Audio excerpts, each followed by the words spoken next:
Good morning, clinicians in private practice. Yes, it's Friday morning, and I'm coming to you this morning because what I want to talk about today I don't think is a Friday afternoon discussion. So many of you may know that I was travelling in Brisbane over the last couple of days. I spoke to some alumni at the Australian College of Applied Psychotherapy, and then I went and did an assessment for one of our customers yesterday. So I was away from my team, from what's familiar, away from my immediate office. And that sometimes can be really refreshing. Sometimes a change is as good as a holiday, despite the fact that interstate travel is not fun. And airlines now subscribe to the same philosophy about travel as what City Rail does, which is we are running on or near time. And the concept of near time is open to interpretation. Anywho, that's not the purpose of this discussion. Yesterday, we had a client try to harm, and I don't want to focus too much on who that was and the specifics of that because that's not the point of this story.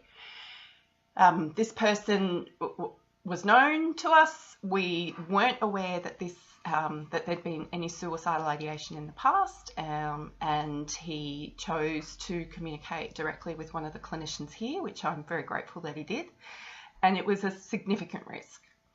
That doesn't happen to us very often as rehabilitation consultants. It's actually quite rare. So in 20 years, I am struggling to remember another time. I think there's two, but I'm struggling to remember. But the implications of this were that we wanted to keep this guy safe, and we wanted to make sure he was safe. Where he wasn't, none of us could get to him. I was in a different state, and it just wasn't something that could be done. We contacted people immediately involved in his care and tried to express the situation, but as you can imagine, a lot of clinicians are in session or out with other clients, and we didn't know if this was behaviour that had been demonstrated before and if there was a behaviour management plan in place or anything like that. So in the end, the clinician that I was working with, and she was a wonderful lady, we had to make the decision to involve the police. I'm so glad we did because it de-escalated the situation really, really quickly. And very quickly, this gentleman was safe. The police helped him get safe, and then he was taken to hospital where he could get treatment, which is what he needed and what he's going to need ongoing, and that's okay. What was interesting though was what happens afterwards. And with all of the research and all of the stories and all the writing that I've been doing about what happens after somebody tries to harm or somebody does actually kill themselves, is all the stuff that happens to us afterwards. So I was acutely aware of this yesterday because it didn't just involve my clinician, it involved my practice manager, and it involved me, and it involved the people that we work with. So in the moment, we all reacted appropriately. We all did what needed to be done. We sought assistance from each other. We had a great plan in place, and we got this guy help. That was awesome. But then I, as the leader of my business, wanted to make sure that my clinician and my practice manager were supported because this is a rare occurrence for us, and it's confronting as all hell. Because we all sit around going, what could we have done differently? And I know for us, we take our work really seriously. So I know for myself and my clinician, it was what could we have done to prevent this?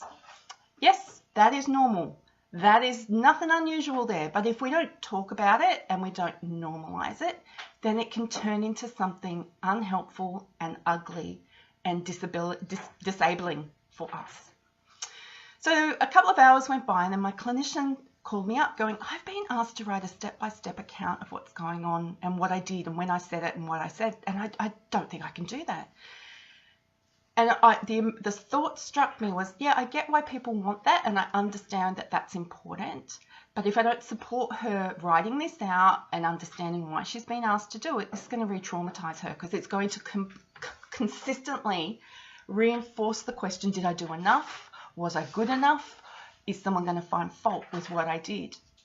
And with the work I've done with people who are survivors and people who live with survivor guilt of any sort, this is where we get unstuck. It's when there is minutiae being concentrated on, and in hindsight, people are able to go, you should have done this, you could have done this, I wish you'd done that. Now, we can always learn how to do things better. We can always improve processes and systems, and it's given me great ideas on how I can support my team should this situation happen again, because chances are it will, but it probably won't happen very often. And in the moment, we know what to do, but we also know in the moment other people might freeze because this is kind of confronting and terrifying and unsafe. So I don't think that it's good enough for us as leaders of other clinicians to go, well, they know what to do, they're mental health professionals or health professionals. I actually don't think that's good enough.